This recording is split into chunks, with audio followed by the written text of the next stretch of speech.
इसमें मैंने आपको पी पाई डिलोकलाइजेशन और पी पाई बैक बॉन्डिंग ये बताया था। ये किस में पॉसिबल है? Electron deficient molecule. And P pi back bonding और P pi delocalisation is the most dominant factor for the stability of electron deficient molecule. ठीक है ना, because octet of every atom will be completed by this delocalisation. फिर मैंने बताया था आपको इसमें for effective p pi energy level of p orbital should be same or different? same बताया था ना, 2p है, 2p 3p है, ज़्यादा अच्छा कौन है? 2p है। एनर्जी लेवल अगर p ऑर्बिटल का सेम है then inversely proportional to EN of lone pair donor. फिर नेक्स्ट मैंने बताया था इनडायरेक्ट p पाई डिलोकलाइजेशन, कहीं दूर लोन पेयर हो, कहीं दूर वैकेंट p ऑर्बिटल हो और दोनों के बीच में क्या मेंटेन हो रहा हो? बोलो कॉन्जुगेशन। इसे इनडायरेक्ट पी पाई। ओके भाई, ये और ज़्यादा अच्छा है। फिर मैंने इसमें बताया था आपको पी पाई डिलोकलाइजेशन और we can say d orbital resonance.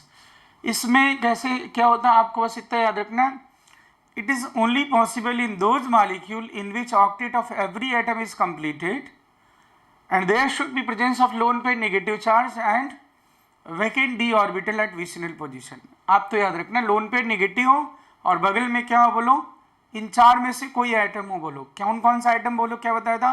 S, दिख तो रहा है इधर ना दुष्ट, SpSiCl, तो पी पाई डी पाई हो जाएगा। ठीक है ना, तो मुझे लगता है इतना ही बताया था। अब बेटा आगे नेक्स्ट अब इसमें लिखें concept of resonating structure and resonance hybrid.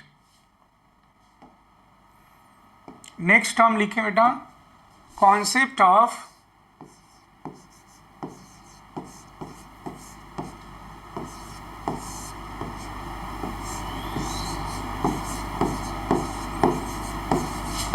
Resonating structure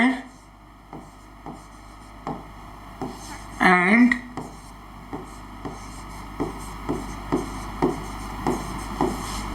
resonance hybrid.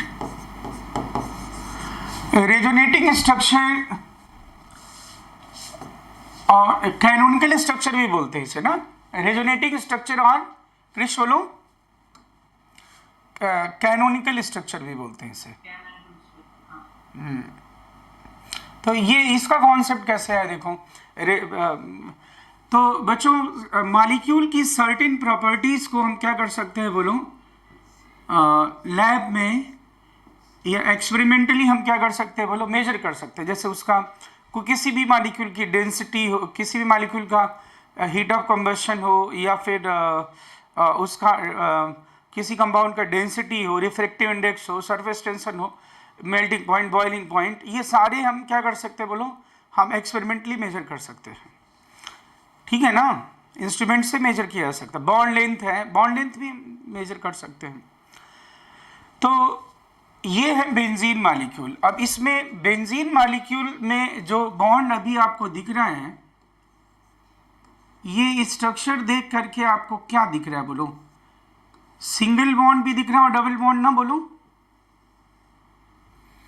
1 2 double है और 2 3 सिंगल है। यस या नो? अरे डबल सिंगल दिख रहा है ना ये बेंजीन मॉलिक्यूल जो। अब इस मॉलिक्यूल को देख करके आप क्या एक्सपेक्ट करोगे?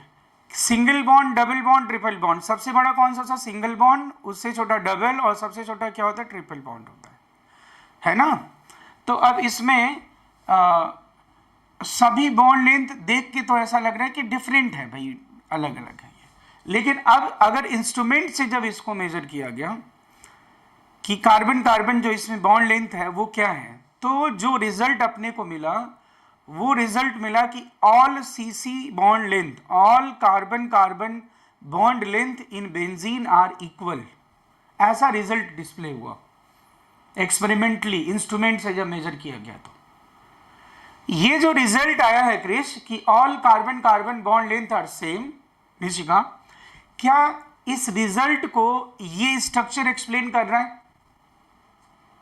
कि नहीं कर पा रहा? देख लो आप, इधर सिंगल बॉन्ड है, डबल बॉन्ड है। डबल सिंगल मतलब डिफरेंट बॉन्ड लेंथ कि सेम बॉन्ड लेंथ क्रिश?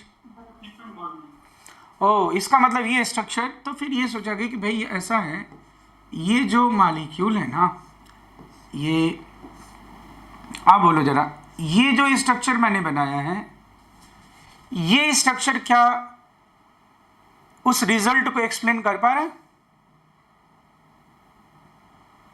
ये देखो ना, ये जो स्ट्रक्चर बना हुआ है डबल बॉन्ड, नहीं कर पा रहा है क्योंकि सिंगल डबल बॉन्ड लेंथ है। तो सोचा गया कि ये मॉलिक्यूल जो है ना, इन दोनों फॉर्म में एग्जिस्ट करता है, और ये जो पाई बॉन्ड है, ये बैठा हुआ नहीं है, ये क्या कर रहा है बोलो, ये बेसिकली डीलोकेलाइज्ड हो रहा है, ये रे ऐसा, ये दोनों फॉर्म में। और जो रियली मॉलिक्यूल है जिसे हम आप टच कर सकते हैं, वो मॉलिक्यूल क्या है बोलो, ये है। लेकिन हम ये तो तभी बना सकते हैं जब ये पाई बैठा ना हो, घूमी घूमी कर रहा हो, और ये पाई का घूमी घूमी ही रेजोनेंस कहते हैं। यानी आपको पता चल रहा है कि रेजोनेंस का या रेजोनेटिंग स्ट्रक्चर का कॉन्सेप्ट कब आया, क्यों सोचा हमने, हमें कब रिक्वायरमेंट, कब हमें नेसेसिटी महसूस हुई कि रेजोनेंस को टर्म की कब हमें रिक्वायरमेंट महसूस हुई? तब जब किसी भी मॉलिक्यूल के सिंगल स्ट्रक्चर से उसके सारे प्रॉपर्टीज को एक्सप्लेन नहीं किया जा सका। मैं क्या कह रहा हूं पता चल रहा है आपको? कोई भी कंपाउंड या कोई भी मॉलिक्यूल जो है, उसके सारी प्रॉपर्टीज जो हैं, उसको उसके सिंगल स्ट्रक्चर से एक्सप्लेन नहीं किया जा सका। तब जरूरत पड़ी कि अच्छा, ये मॉलिक्यूल जो ऐसी प्रॉपर्टी शो कर रहा है, वो इसलिए शो कर रहा है क्योंकि इसका जो स्ट्रक्चर हम देख रहे हैं वही नहीं है, इसके कुछ और स्ट्रक्चर्स भी हैं, और वो कुछ और स्ट्रक्चर्स रेजोनेटिंग स्ट्रक्चर कहलाए, और जो ये फिनोमेना है वो रेजोनेंस कहलाया। Are you getting? बोलो भाई, मैं जो कह रहा हूं बात। क्रिश बोलो बेटा। अब मैं मतलब कह रहा हूं, कोई भी कंपाउंड है, उसकी हमने x melting point, boiling point, या bond length, heat of combustion, heat of hydrogenation, whatever, इतनी सारी प्रॉपर्टी। जैसे हम ब्लड का सीबीसी कराते हैं तो उसमें बहुत सारे पैरामीटर्स होते हैं ना, ऐसा देखते हैं ये। अब फिर देख लिया भाई, देख के तो बड़ा हेल्दी लग रहा है आदमी, मतलब हेल्थ मतलब ठीक है। अब फिर दिख रहा है कि शुगर कुछ और आ रहा है, क्रिटेनिन कुछ और आ रहा है, लिपिड प्रोफाइल इधर जा रहा है, बहुत अलग अलग आ रहा है। तो देख लगेगा अच्छा, ये तो व्यक्ति ऐसा दिख रहा है, इसको तो बड़ा हेल्दी दिख रहा है, इसको तो ऐसा होना चाहिए, पैरामीटर्स तो सारे इधर उधर आ रहे हैं। इसका मतलब ये इसका जो लाइफ स्टाइल है, ये लाइफ स्टाइल में कुछ ना कुछ जैसा दिख रहा है कि नहीं, ये लाइफ स्टाइल बहुत अच्छे से होगी, हाँ ठीक है, हाँ अच्छा है, ऐसा नहीं होगा, क्योंकि रिजल्ट ऐसा इशारा नहीं कर रहा है। मेरी बात समझ रहे हो क्या? तो मैं वो रिजल्ट देख के सोचूंगा, अच्छा इसका मतलब खूब मीठा खा रहे हो, ठीक है, केवल बैठे रहते हो, तैरते भी नहीं हो, दुष्ट। नहीं समझे मैं क्या कह रहा हूं? रिजल्ट के बेसिस पे, यानी उसके एक स्ट्रक्चर को देख करके वो सारी प्रॉपर्टीज जो मिली हैं उनको एक्सप्लेन नहीं कर सका, तो हमने सोचा कि अच्छा इसके और भी स्ट्रक्चर्स होंगे। यस या नो? नीचे बोलो। तो फिर रेजोनेंस का कॉन्सेप्ट आया, और ये जो रियल मॉलिक्यूल है उसे हमने, जिसे मैं टच कर सकता हूं, जिसे हम आइसोलेट कर सकते हैं, जिसे मैं टेस्ट ट्यूब में ला दूंगा, ये मैं लेके आया, तो क्या होगा? That will be the resonance hybrid. Nishka बोलो ये क्या है बेटा? क्रिश बोलो ये क्या है? It is resonance hybrid. और ये जो हमने सोचा कि ये मॉलिक्यूल जैसा दिख रहा है, जैसा हम सोच रहे केवल यही नहीं, और भी फॉर्म में एग्जिस्ट करता है, वही स्ट्रक्चर इसका कैनोनिकल स्ट्रक्चर, या फिर मैं क्या लिख रहा था यहाँ पे, रेजोनेटिंग स्ट्रक्चर, एक ही बात, रेजोनेटिंग स्ट्रक्चर। ये रेजोनेटिंग स्ट्रक्चर है और ये रेजोनेंस हाइब्रिड है। क्या आपको पता चला how does concept of resonance केम?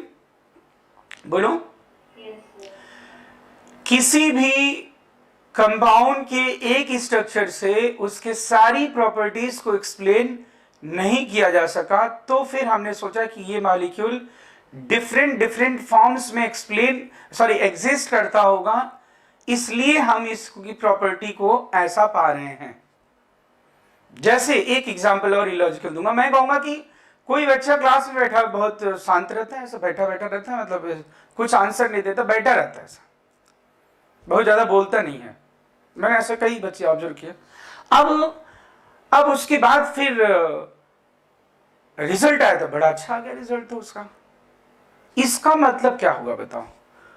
जो सारी क्लास उस बच्चे को जिस रूप में देख रही थी, उसका यही रूप है कि इसका एक और रूप है, सेल्फ स्टडी करता होगा घर पे, सेल्फ स्टडी करता होगा तभी सही। नहीं तो मैं सोचा ये तो क्या बैठा रहा तो कुछ आंसर भी नहीं था, ऐसे ऐसे कर रहा है, रिजल्ट आ गया, फिर मैं कहूंगा कि ये सेल्फ स्टडी भी करता होगा, वो दूसरा रूप है उसका, तभी तो रिजल्ट के बेसिस वो उस रिजल्ट को एक्सप्लेन कर पा रहा है ना। उसके रिजल्ट को कौन एक्सप्लेन कर रहा है? उसका सेल्फ स्टडी वाला रूप भी ना। तो ऐसे ही किसी मॉलिक्यूल के सारे प्रॉपर्टीज को एक्सप्लेन करने के लिए कुछ और स्ट्रक्चर्स की जरूरत है, वो हम रेजोनेटिंग स्ट्रक्चर्स कहते हैं, और जिस फिनोमेना से वो रेजोनेटिंग स्ट्रक्चर्स बनते हैं उस फिनोमेना को रेजोनेंस कहते हैं, जो कि हमने इंट्रामॉलिक्यूलर न्यूक्लियोलाइजेशन ऐसा बोल दिया था। ठीक, अब इससे रिलेटेड क्या है? हमें ऐसा तो पूछेगा नहीं कि रेजोनेंस को चलो डिफाइन करो, बट ये तो मतलब नहीं है। अब इससे रिलेटेड क्वेश्चन क्या आता है बेटा कि एक तो आता है कि करेक्ट और incorrect statement regarding resonance, hybrid और क्या बोलो रेजोनेटिंग स्ट्रक्चर, और दूसरे टाइप का जो क्वेश्चन आएगा compare the stability of different resonating structures and resonance hybrid. तो दो चीजें हमें पढ़नी है। पहले मैं आपको वो चीज लिखवाने जा रहा हूं जिसमें आता है ट्रू और false statement regarding resonance hybrid और रेजोनेटिंग स्ट्रक्चर। ठीक है ना? तो ये बनाएं, और मैं ये फीचर्स में लिखवा रहा हूं एक एक पॉइंट, फटाफट लिखते जाएंगे ना। बोलूं? Yes, sir. बोलो। तो बेटा इसमें कौन आपको हाइपोथेटिकल लग रहा है? बोलो। Sir, resonance structure. हाँ, रेजोनेटिंग स्ट्रक्चर क्या है? बोलो। They are hypothetical and resonance hybrid is real. Yes, sir. आता ऐसा लिखे, resonating structures are hypothetical, resonating structures are hypothetical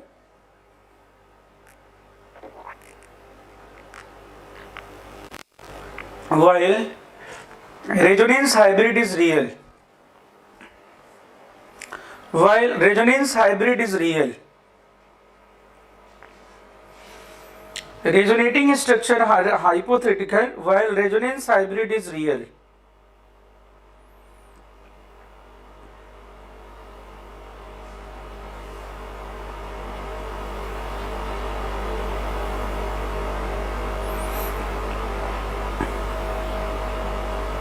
Yes, sir. Resonance hybrid can be isolated while resonating structures cannot be isolated. Resonance hybrid can be isolated while resonating structures cannot be isolated.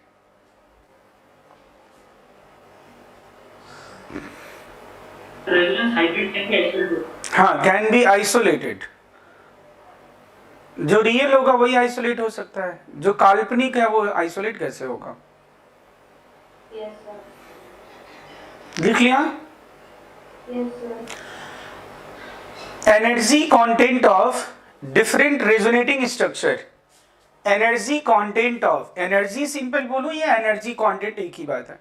Energy of different resonating structures, energy content of different resonating structures are nearly same, may be same, may be different, मतलब एकदम same भी हो सकते हैं। कब same होगा? जब structure identical बनेंगे, लेकिन बहुत ज्यादा डिफरेंस नहीं होता है।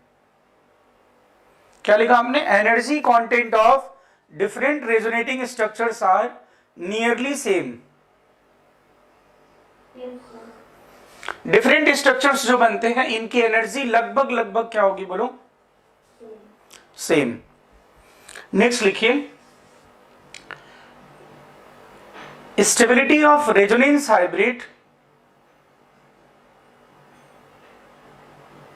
नहीं मतलब आप हमेशा लिख दीजिए ना, resonance hybrid is more stable then resonating structure, always resonance hybrid is more stable then resonating structure, resonance hybrid is more stable then resonating structure. ठीक है ना? ये आप बताओ किस में आपको डिस्ट्रीब्यूशन लग रहा है, लगभग डिस्ट्रीब्यूटेड किस में होगा? हाइब्रिड में ना, Yes, sir. इलेक्ट्रॉन्स का, या फिर मैं अभी तो ये चार्ज नहीं बनाया और किसी में चार्ज का डिस्ट्रीब्यूशन। जो भी आप हाइब्रिड बनाते हो तो हाइब्रिड में ही तो आप क्या करते हो बोलो? हाइब्रिड में कैसे बताऊं तुम्हें? हाइब्रिड बताया था ना ये ऐसे, अरे दुष्टों ये कहाँ गया? अच्छा इसमें नहीं बताया था, ये दिस इज हाइब्रिड ना। अरे हाइब्रिड का मतलब यही है ना जिसमें ची ऐसे डॉटेड लाइन और ये डिस्ट्रीब्यूटेड दिखाते हो। तो hybrid is always more stable then resonating structure, क्योंकि इसमें डिस्ट्रीब्यूशन होगा। अब बेटा नेक्स्ट लिखिएगा, number of paired and unpaired electrons, number of paired and unpaired electrons in different resonating structures are same. Number of paired and unpaired electrons, number of paired and unpaired electrons in different resonating structures, number of paired and unpaired electrons in different resonating structures are same.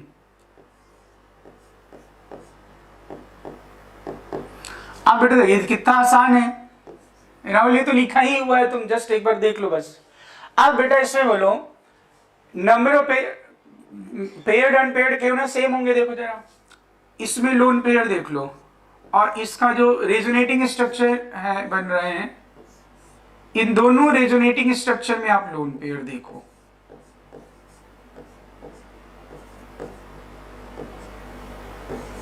Sir वो कर लिखा कि वो stability compare करने के लिए नहीं, अभी जस्ट अभी आने वाला है ना, अभी जस्ट ओके सर। अभी concept of resonating structure, resonance hybrid ये लिखा हुआ है तुम्हारा। अब बोलो इस दोनों में लोन पेयर जरा काउंट करना। निशिका फर्स्ट में कितने लोन पेयर हैं? क्रिश 2 लोन पेयर, ठीक है। और ये भी देखना बेटा, ये निगेटिव क्या लोन पेयर नहीं है? और क्या ये एक लोन पेयर दिख ही रहा आपको? तो 2 लोन पेयर इधर है, 2 लोन पेयर इधर है। लोन पेयर पाई बनेगा तो पाई लोन पेयर बन जाएगा। यस या no? In a similar way odd electron भी सेम होंगे कि नहीं? क्योंकि ऑड वाले इलेक्ट्रॉन पाई बनेंगे तो पाई वाला क्या बन जाएगा? Odd electron. Yes, sir. तो ये सही स्टेटमेंट है ना? Number of paired unpaired electrons in different resonating structures are same. तो ये लिख देना, एग्जांपल सही है। आप बेटा बोलना कौन किसी मॉलिक्यूल के सारी प्रॉपर्टीज को एक्सप्लेन कर सकता है? Resonance hybrid will explain all the properties और resonating structure will explain all the properties. Resonance hybrid hybrid करेगा ना, तो हाइब्रिड में सभी, क्योंकि हाइब्रिड का मतलब ही होता सारे जो स्ट्रक्चर्स थे उनका मिक्सचर। तो जो हाइब्रिड होगा उसमें बोलो वो 4-5 स्ट्रक्चर या 2-3 स्ट्रक्चर जो भी बने हैं उन सब की प्रॉपर्टीज को कौन रिफ्लेक्ट करेगा? बोलो हाइब्रिड रिफ्लेक्ट करेगा। Yes, sir. है कि नहीं? क्रिश बोलो, तुम बोलो, समझ रहे हो कि नहीं बातें? कौन रिफ्लेक्ट? हाँ, अगर मैं क्योंकि स्ट्रक्चर्स, भाई हाइब्रिड का मतलब ही क्या है? हाइब्रिड मीन्स क्या? डिफरेंट स्ट्रक्चर्स का मिक्सचर, और क्या, जिसमें सभी की प्रॉपर्टी हो। Yes, sir. अच्छा बताओ पार्लियामेंट क्या है? बोलो what is parliament? Parliament. So, मैं पार्लियामेंट को मैं छोड़ दो, हाइब्रिड बोल दूं चलेगा क्या? हाइब्रिड है वो different sections. high politicians are हाँ मतलब हाइब्रिड मतलब सभी रहते, मतलब हर ग्रुप के उसको रिप्रेजेंट कर रहा है ना वो, तो कि नहीं रिप्रेजेंट कर रहा है? केरला का भी, उधर का भी रिप्रेजेंट कर रहा है, उधर का भी रिप्रेजेंट, सभी का मिक्सर का रिप्रेजेंट कर रहा है। मैं 5 जीन्स ले लूँ, जीन्स मतलब जीन्स बनने वाला नहीं, genetic material, different genes, Rahul Nishika जो बायो वाले हैं, ये अब तुम भी तो इतना पता ही होगा क्रिश, जेनेटिक मटेरियल। अब तुम बताओ मुझे 5 जीन्स लेके एक हाइब्रिड जीन बनाए HG, तो अब मुझे बताओ उस हाइब्रिड जीन में वो G1 G2 G3 G4 G5 क्या वो सबकी प्रॉपर्टीज नहीं होगी उसमें? हाँ, सिंपल सी बात है। और ये भी मैं लगे हाथ पूछ लूं, उस हाइब्रिड जीन में किसकी प्रॉपर्टीज ज्यादा रिफ्लेक्ट होगी? जो ज्यादा डोमिनेंट जीन होगा या कम डोमिनेंट जीन होगा? हाँ, डोमिनेंट जो होगा, जो स्टेबल होगा, स्ट्रांग होगा। तो सिंपल सी बात है। ऐसे ही ना रेजोनेंस हाइब्रिड भी क्या है बोलो? डिफरेंट स्ट्रक्चर का क्या है बोलो? मिक्सचर है। ठीक है, यस या नो बोलो? हाँ, तो इसमें मैंने तो कौन सारे प्रॉपर्टीज को एक्सप्लेन करेगा? लिखो, resonance hybrid can explain all the properties of a given molecule. Resonance hybrid can explain all the properties of a given molecule. A resonance hybrid can explain all the properties of given molecule.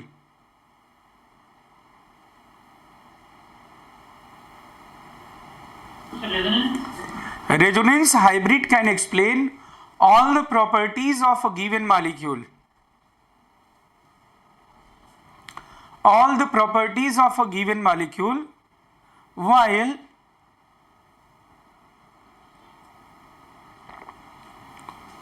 Resonating structure क्या करेगा बेटा? एक भी property को नहीं explain करेगा या कुछ प्रॉपर्टीज को एक्सप्लेन करेगा? एक भी प्रॉपर्टी उसको नहीं करेगा। ऐसे कैसे? किसी प्रॉपर्टी को नहीं एक्सप्लेन करेगा। हाँ, तो फिर अब ऐसा resonance hybrid can explain all the properties of a given molecule, while resonating structure can explain some of the properties of given molecule या few properties of given molecule.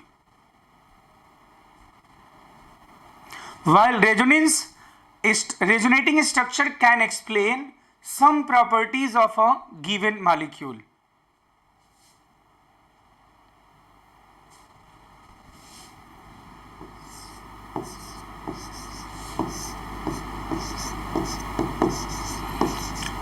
अब बेटा आप बताना कंट्रीब्यूशन, आप ये डन है, नोट कर लिया? लास्ट पॉइंट बताने जा रहा हूं।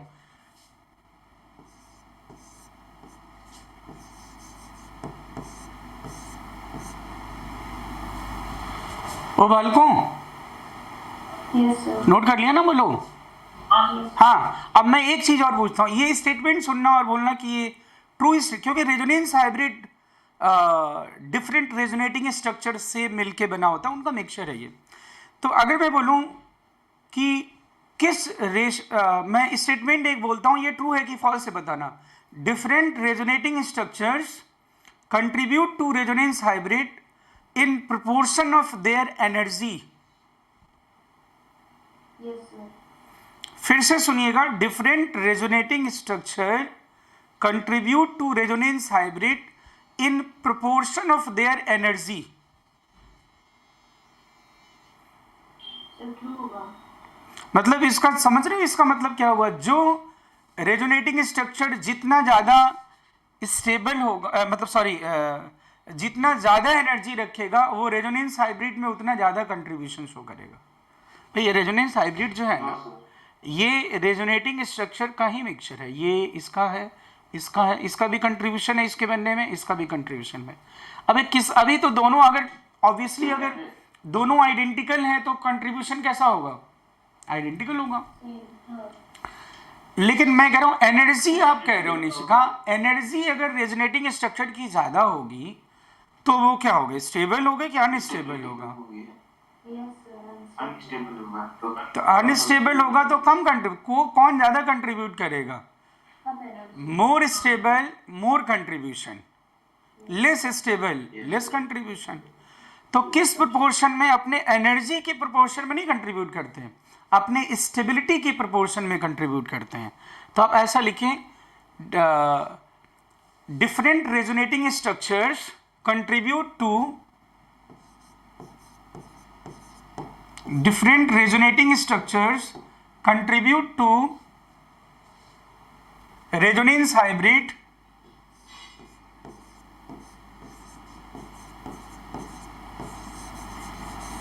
in proportion of their stability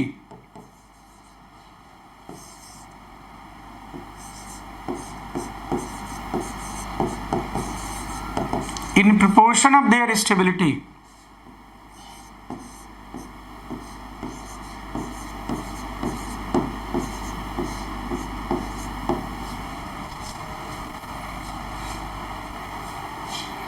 ये आपको बात सही लग रही, कोई दिक्कत तो नहीं इसमें? No, sir. ये कितना आसान है, ये उसी से जान जाओगे। मैंने कहा था ना hybrid gene, that is hybrid. Hybrid gene में किस जीन्स का ज्यादा कंट्रीब्यूशन होगा? मोर डोमिनेंट जीन, मतलब मोर स्टेबल जीन्स। तो ठीक है, जो स्टेबल रेजोनेटिंग स्ट्रक्चर होगा वो ज्यादा कंट्रीब्यूट करेगा। यस या नो बोलो, ठीक है, इसमें डाउट नहीं कोई? अब एक बात, अब प्रश्न ये उठता है ना बेटा कि अब कैसे हम जानेंगे कि कोई मॉलिक्यूल स्टेबल है कि अनस्टेबल है? ये कैसे जानेंगे, है ना? अभी हमने बोल तो दिया कि more stable, Krish, more stable will contribute more, less stable less contribution. लेकिन कैसे हम ये कंपेयर करें कि कौन ज्यादा स्टेबल है कौन कम स्टेबल, ये कैसे जानेंगे? तो उसके लिए रूल है, ठीक है ना। लेकिन मैं यहाँ पे एक बात बता, ये चीज मैंने लिखवा दिया है, in different resonating structure there is a no change in position of atom. ये लिखा हुआ है कि नहीं? लिखा हुआ है। in different resonating structure there is a no change in position of atom. Krrish देखो लिखा है नहीं लिखा है, ये नोट कर लो। in different resonating structure there is a no change in position of atom. देखा? अब मुझे ये बताओ, ये जो दो स्ट्रक्चर मैं लिख रहा हूं, why they are not resonating structure?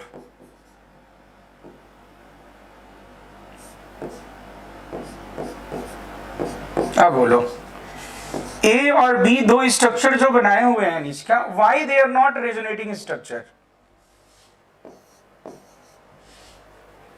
Position of atom will be changed.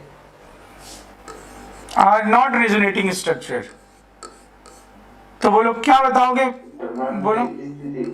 Change हो रही है इसमें।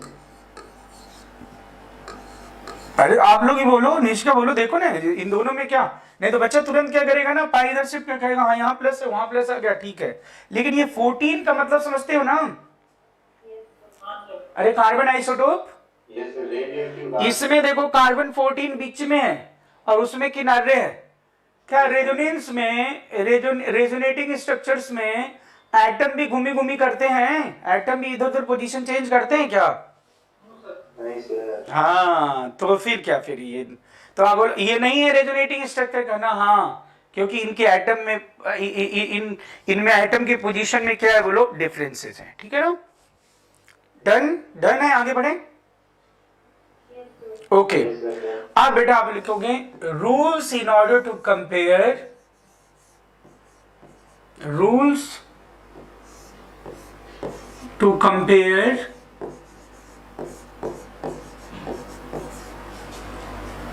stability of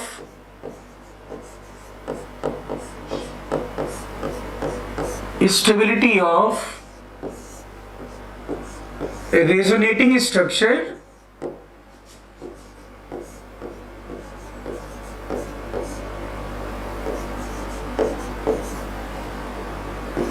and a resonating molecule.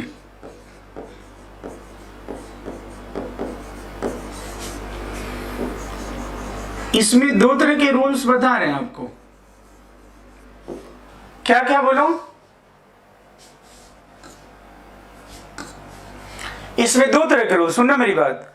एक तो एक ही मॉलिक्यूल के डिफरेंट स्ट्रक्चर्स, ठीक है ना, which will be more stable, ऐसा पढ़ेंगे एक तो। और एक मैं बताऊंगा, एक मॉलिक्यूल ए है, एक मॉलिक्यूल बी है, सी है, डी है, डिफरेंट डिफरेंट मॉलिक्यूल है, सब में रेजोनेंस पॉसिबल है। अब इनकी स्टेबिलिटी कैसे कंपेयर करोगे, क्या मेरी बात आप समझ पा रहे हैं कि नहीं? क्रिस इज अ मॉलिक्यूल और वो एग्जिस्ट करता है, क्रिस 1, क्रिस 2, क्रिस 3। इसकी स्टेबिलिटी कंपेयर करनी है। और 4 मॉलिक्यूल है, 5 मॉलिक्यूल है, निशिका, क्रिस, राहुल, एसएस, और सब में रेजोनेंस पॉसिबल है, इनकी स्टेबिलिटी कैसे कंपेयर किया जाए? तो 2 तरह की बातें होंगी इसमें। तो मेनली तो हम लोग 4 जो रूल पढ़ेंगे वो तो क्या है बोलो, रेजोनेटिंग स्ट्रक्चर्स के लिए ही है, इसलिए टेंशन ही नहीं लेना। एक ही रूल किसके लिए है बोलो, वो दोस्त या रेजोनेटिंग मॉलिक्यूल के लिए। तो इसमें रूल नंबर 1 की बात, सबसे पहले rule number 1, that resonating structure is more stable, that resonating structure is most stable, that canonical structure or resonating structure, ध्यान देना, that resonating structure is most stable in which octet of every atom is completed. Octet of every atom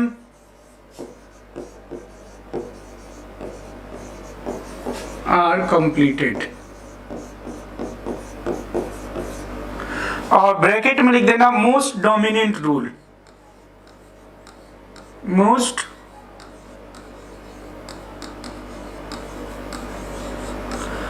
ये कितना आसान है, देखो ये सबसे जरूरी क्या भाई,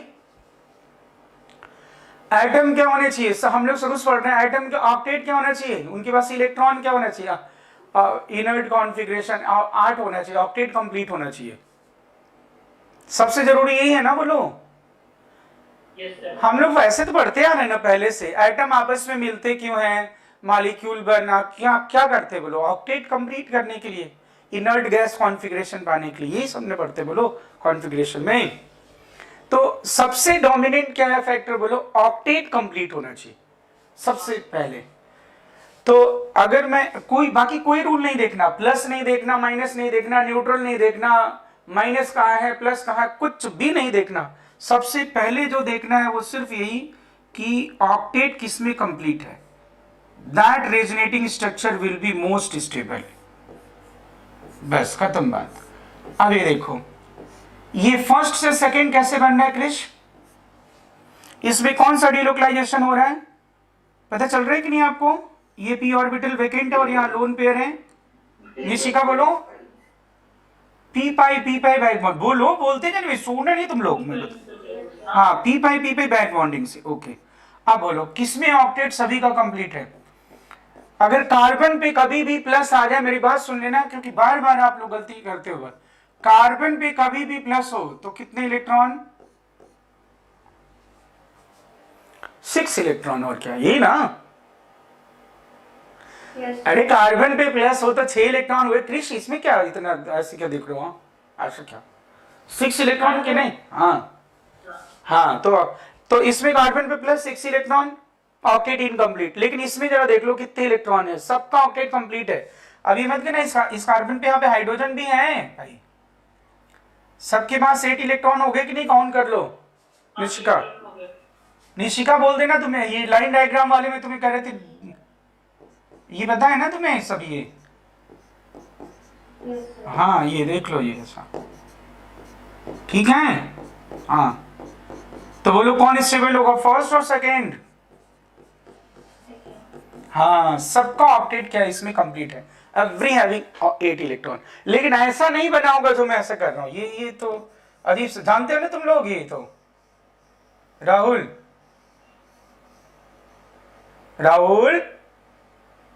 दुष्ट, अब देखो कहीं खाने चला गया होगा, हाँ क्रिश, जी सर, हाँ ठीक है ना ये, हाँ सर, हाँ ओके। तो फर्स्ट रूल समझ गए, सबसे पहले हम देखेंगे ऑक्टेट कंप्लीट होना चाहिए, डन है ये, नोट कर लिया, Yes, sir. Okay done.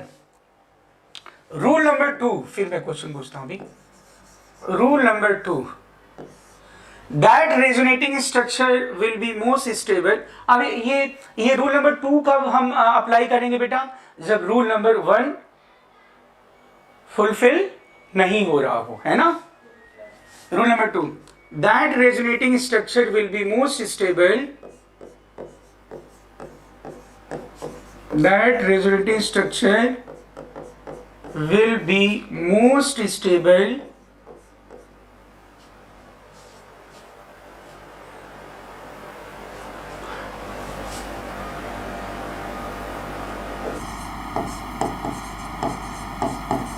which is neutral.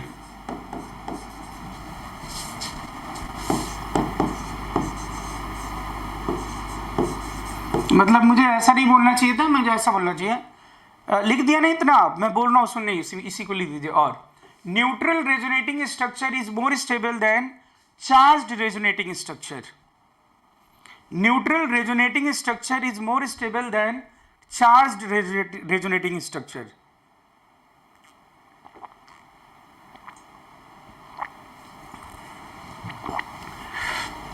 Neutral resonating structure is more stable then charged resonating structure. लिख लिया। Neutral resonating structure is more stable then charged resonating structure. Rahul, yes sir. दुष्ट कहाँ गए थे? यही था सर। उनको मार दूंगा अभी। Neutral resonating structure is more stable then charged resonating structure. अब इसमें देखना जरा, न्यूट्रल और चार्ज्ड में, तो ये कब होगा? जब रूल नंबर 1 अप्लाई नहीं हो रहा है। अब ये दो रेजोनेटिंग स्ट्रक्चर मैंने ड्रॉ किए हुए हैं, देखो, CO minus double bond O और ये H प्लस। लोन पेयर अपने मन से काउंट करना होता है, ध्यान रहे, ठीक है। हाँ, इन दोनों में बताना है, दोनों में सभी एटम का ऑक्टेट कंप्लीट है कि नहीं? हाइड्रोजन पे तो ऑक्टेट की बात ही नहीं करते हैं। Hydrogen is completing duet 2 electron बस चाहिए उसे, बोलो ठीक है ना। अब बाकी ऑक्सीजन कार्बन पे देख लो, दोनों में 8 इलेक्ट्रॉन है कि नहीं? क्रिश, निशिका बोलो, सब दोनों में 8 इलेक्ट्रॉन है सबके पास। रूल नंबर 1 अप्लाई नहीं कर सकते। इसमें भी ऑक्टेट कंप्लीट, इसमें भी ऑक्टेट कंप्लीट, सेम कट। अब मैंने जो बोला है, ये न्यूट्रल स्ट्रक्चर है और ये क्या है बोलो? चार्ज्ड। अब क्रिश, तुम मैथमेटिकली मत सोचना, प्लस माइनस ये भी न्यूट्रल, ऐसा नहीं। न्यूट्रल मतलब यहाँ पे न्यूट्रल मतलब चार्ज है तो न्यूट्रल नहीं है, मतलब चार्ज है मतलब नेट चार्ज हो या नेट चार्ज 0 हो। अगर चार्ज है तो वो कौन सा स्ट्रक्चर होगा? It will be considered as a charged structure. और न्यूट्रल बोले तो कहना, न्यूट्रल बोले तो न्यूट्रल मतलब कहीं कोई चार्ज ही नहीं दिखना चाहिए, ठीक है ना। तो अब ये बोलो कौन सा न्यूट्रल स्ट्रक्चर होगा? ये, तो ये क्या होगा बोलो? More stable. बोलो, अब पूछोगे आप ऐसा क्यों, देख लो भाई। तो कुछ नहीं भाई, देखो न्यूट्रल है दोनों जगह, मतलब कहीं ज्यादा। इसमें इलेक्ट्रॉन, इसमें ऑक्टेट तो सब जगह कंप्लीट है, 8 इलेक्ट्रॉन है। लेकिन अब मुझे बताओ, निगेटिव मीन्स निशिका इलेक्ट्रॉन डेंसिटी ज्यादा कि कम? Negative means electron more electron density और लेसर इलेक्ट्रॉन डेंसिटी है, और positive means lesser electron density. तो अब यहां पे देख लो क्या है, कहीं पे ज्यादा इलेक्ट्रॉन डेंसिटी है, कहीं पे कम, कहीं ज्यादा कहीं कम, कभी कुछ ही कभी कम। मैंने क्या बताया हुआ है, सोसाइटी हो या मॉलिक्यूल हो, डिस्ट्रीब्यूशन कैसा होना चाहिए? There should be equal distribution or unequal distribution? Equal distribution ना। तो आप रिलेटिवली इक्वल डिस्ट्रीब्यूशन किसमें मान के चलेंगे बताओ मुझे? हाँ, न्यूट्रल है ना, इसमें तो कम ज्यादा है। या वैसे भी कौन सा स्टेट स्टेबल होता है? हमेशा न्यूट्रल स्टेट स्टेबल होता है। अगर वैसे भी देखोगे ना तो न्यूट्रल स्टेट स्टेबल होता है। चार्ज्ड और न्यूट्रल में हमेशा कौन सा स्टेट स्टेबल वाला होता है? न्यूट्रल। हाँ, अरे मैं फिलोसफिकली बोल रहा हूं, मतलब अकॉर्डिंग टू गीता, श्रीमद् भागवत गीता के अकॉर्डिंग। अगर मैं बोलूं कौन सा स्टेट, अगर मैं बायोलॉजिकली मैं क्या करूं, बायोलॉजिकली मैं इमोशंस जो है उसको मैं इमोशन के 2 स्टेट हैं, एक तो हैप्पीनेस और एक क्या बोलो सैडनेस, तो इनको मैं चार्ज मान लूँ स्टेट, है ना, चार्ज स्टेट है। अगर हैप्पीनेस भी है तो क्या है वो इमोशनली कैसा स्टेट है बोलो, माइंड, स्टेट ऑफ माइंड कैसा है, वो न्यूट्रल भाव है या चार्ज्ड है बोलो। हाँ इट इज, हाँ। और अगर मैं निगेटिवली सैडनेस बोल दूं तो भी वो कैसा स्टेट है क्रिश राहुल, वो चार्ज्ड स्टेट है। तो ये दोनों ही स्टेट, एक्सट्रीम हैप्पीनेस और extreme sadness, extreme success, extreme failure, मतलब ये कुछ भी, ये चीजें कैसी हैं, दे आर परमानेंट और they are temporary, temporary phase है ना।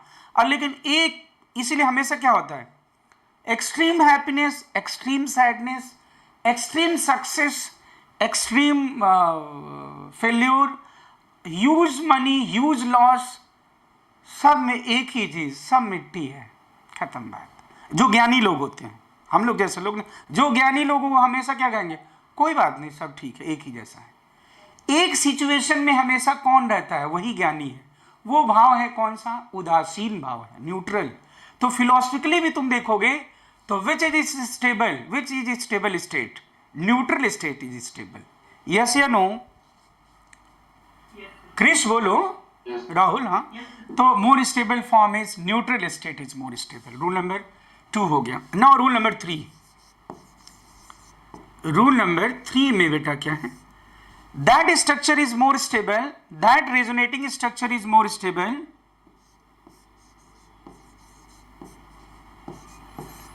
that resonating structure is more stable,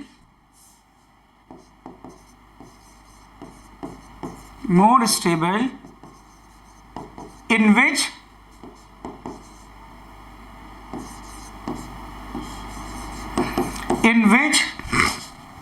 negative charge is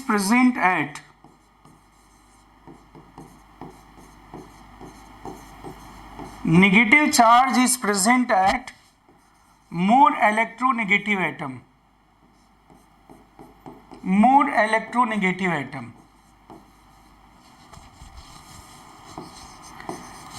and positive charge, if any, bracket में लिख देना, if any present at less electronegative atom। ये बात समझ रहे हो क्या?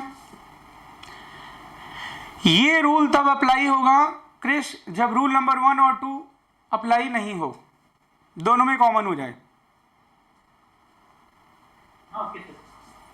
रूल नंबर 1 भी अप्लाई नहीं हो रहा है, रूल नंबर 2 भी, दोनों में कॉमन हो गया, तब जाके रूल नंबर 3। मतलब ये जो है एक सीक्वेंस है ना, रैंकिंग है। रूल नंबर 1 पहले देखेंगे, दोनों में अप्लाई नहीं हो, रूल नंबर 2, फिर बोलो यस या नो, समझ रहे हो नहीं बात?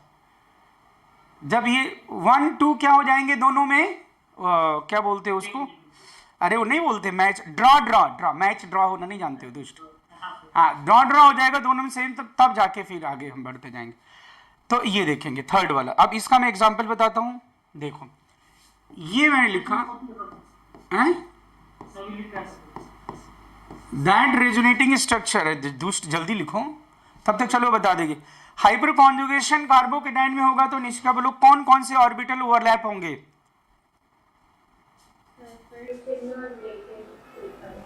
वैकेंट, अनसैचुरेटेड में sigma and pi star. Yes, sigma and pi star. Okay ठीक है, अब ये डन है क्रिश? ओके, अब ये देख लो जरा,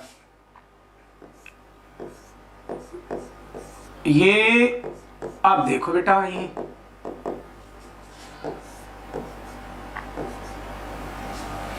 अब देखो जरा, ये दोनों स्ट्रक्चर, रेजोनेटिंग स्ट्रक्चर मैंने ये ड्रॉ कर लिया,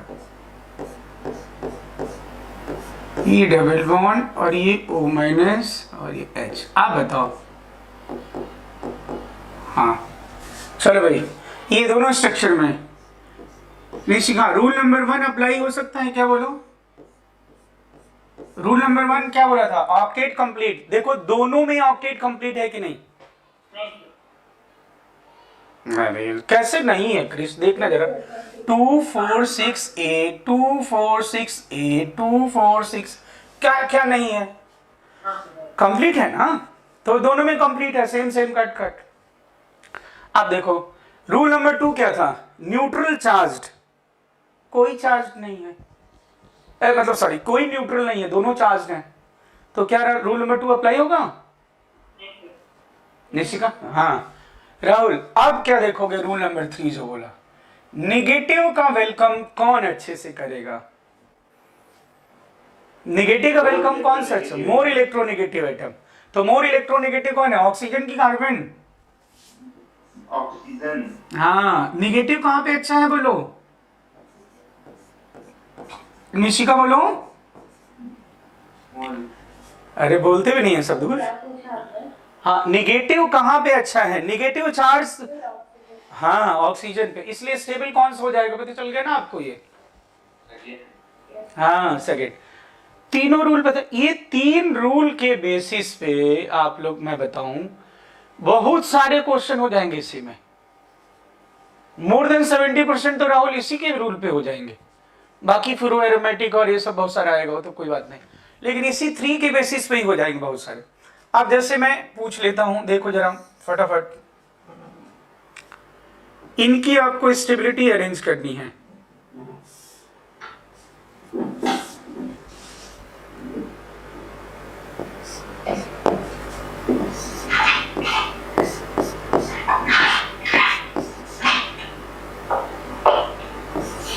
Arrange stability of following resonating structure.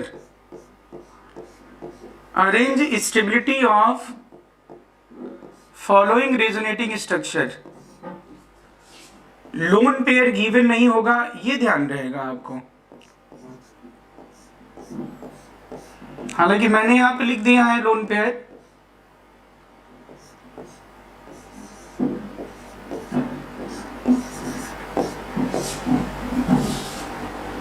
एक और चीज ही कर रहा है,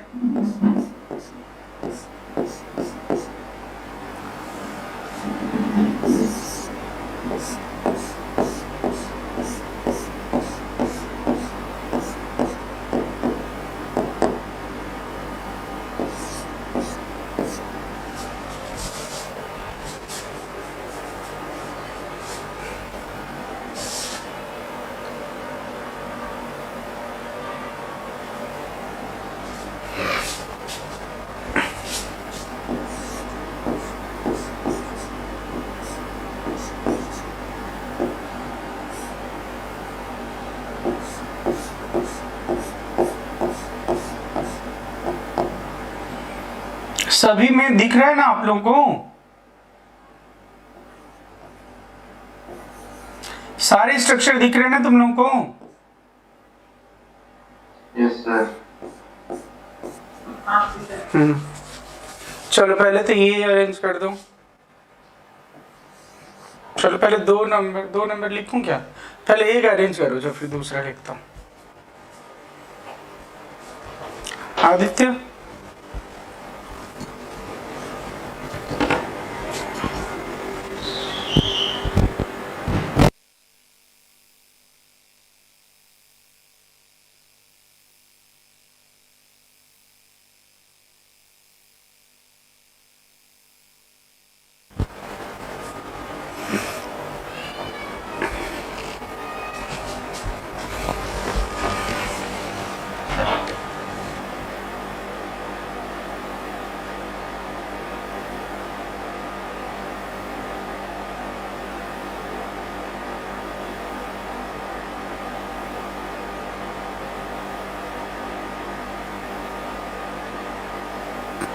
सर।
सॉल्व कर लिया? Yes sir. नहीं सर, कर रहा हूँ। तो इसमें रूल ही कितने लगने हैं भाई? अच्छा तुमने दिख रहे हैं कि नहीं? मुझे लग रहा है लास्ट वाला तो दिख ही नहीं रहे स्ट्रक्चर, हाँ बोला किसकी कर बता भी नहीं रहे हैं सब दुष्ट, तभी तो मैं पूछ रहा हूँ, तुमको मार देंगे, दांत टूट जाएगा। तुमने सो रहे हो कि पढ़ रहे हो? ये तो बताइए मतलब ऐसे स्क्रीन को ज्यादा बड़ा नहीं।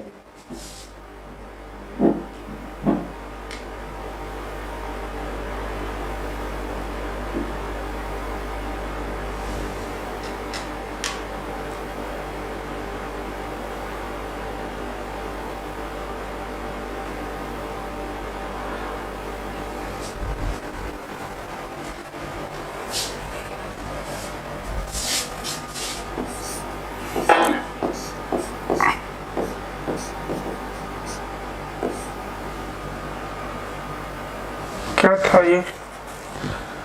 अच्छा ये plus N double bond N minus lone pair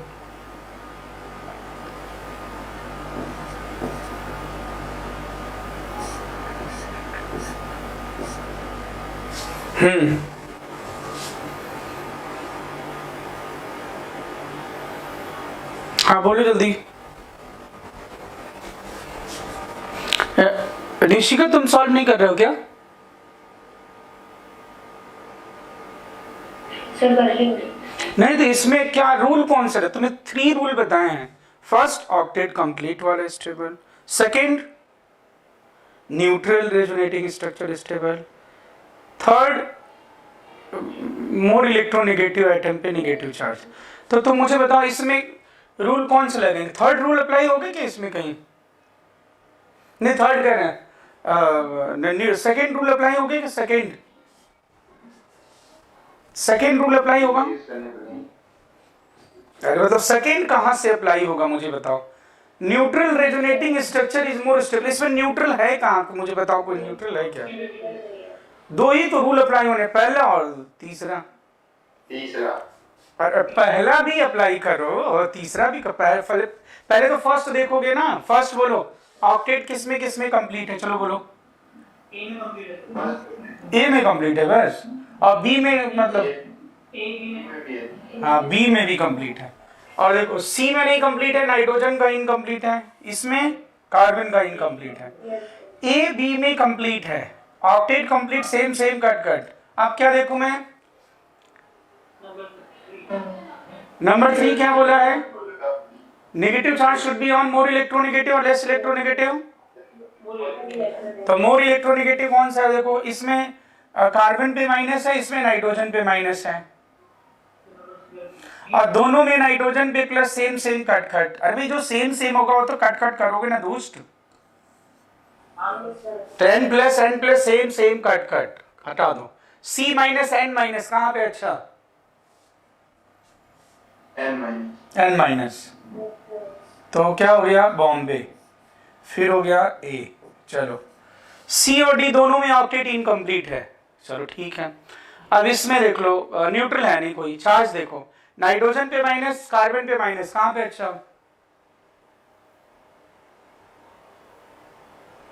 अच्छा ये तो बता दो यार, ये तो नाइट्रोजन पे माइनस और कार्बन पे माइनस कहाँ पे अच्छा है?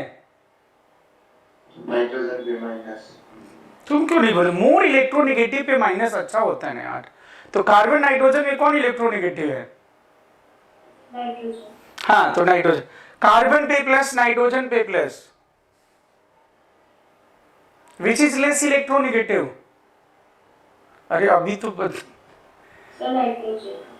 नाइट्रोजन लेस इलेक्ट्रोनेगेटिव है। मोर इलेक्ट्रोनेगेटिव बस अभी तो तुम बोल रहे हो नाइट्रोजन मोर इलेक्ट्रोनेगेटिव है वहां पे मैं, तो हो गया ना। फिर ये नाइट्रोजन लेस इलेक्ट्रोनेगेटिव पे प्लस है और मोर इलेक्ट्रोनेगेटिव पे माइनस है, तो कौन से स्टेबल हो गया? डी। और फिर क्या हो गया बोलो? सी। तो क्या हो गया स्टेबिलिटी ऑर्डर? ये देखो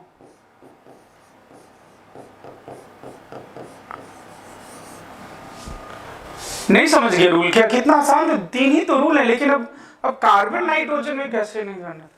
फोन कॉल बता दिया था इलेक्ट्रोनेगेटिविटी का।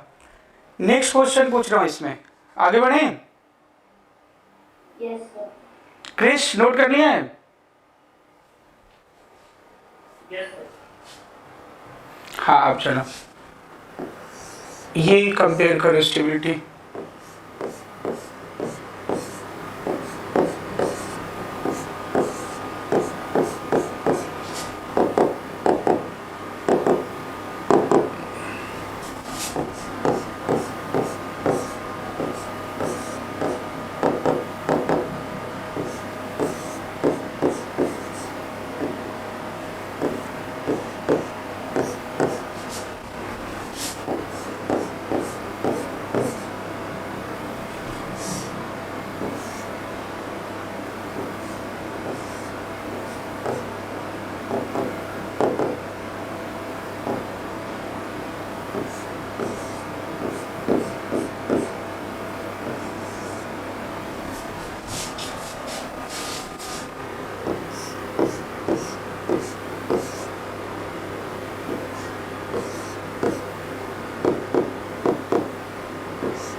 Done sir.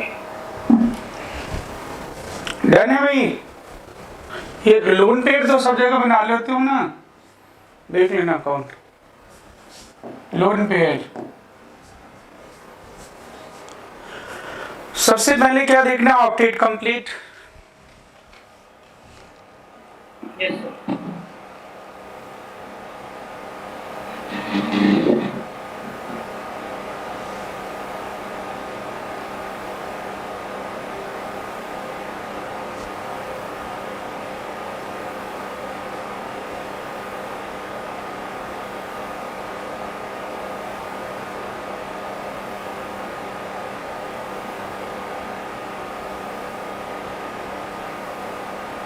तो ए और डी का ऑपरेट कंप्लीट है क्या?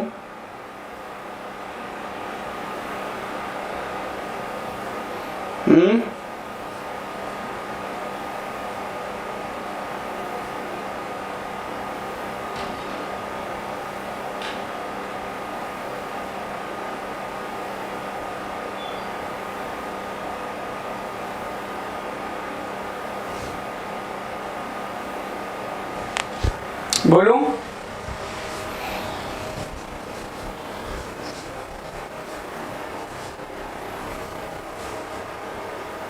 सर ए सबसे पहले यस सर। किसमें ऑक्टेट कंप्लीट है पहले मुझे ये बताओ। ए और डी। ए और डी। एक मिनट मैं इसको हाँ, इस सबसे ए में और डी में और बाकी सब में कार्बन का इसमें देखो बी में क्या है, कार्बन पे 6 इलेक्ट्रॉन है, सी में ऑक्सीजन पे 6 इलेक्ट्रॉन है। बी और सी को परे करो, ए और डी को देखो तो ए ज्यादा होगा, न्यूट्रल है और डी चार्ज्ड है। Okay yes sir. एक ही है, यही क्या ठीक है। नौ बी और सी दोनों में ऑक्टेट इनकम्प्लीट है, दोनों न्यूट्रल नहीं है। अब मैं देखूंगा चार्ज कहाँ पे कैसा है, ओ पे माइनस, हाँ बी है, ठीक है, और उसके बाद सी, ठीक है ना। तो बच्चों आज के लिए बस इतना ही, ये 3 रूल, कल पढ़ेंगे बाकी दोनों रूल, ठीक है ना। तो इतना ही, okay, thank you, bye bye.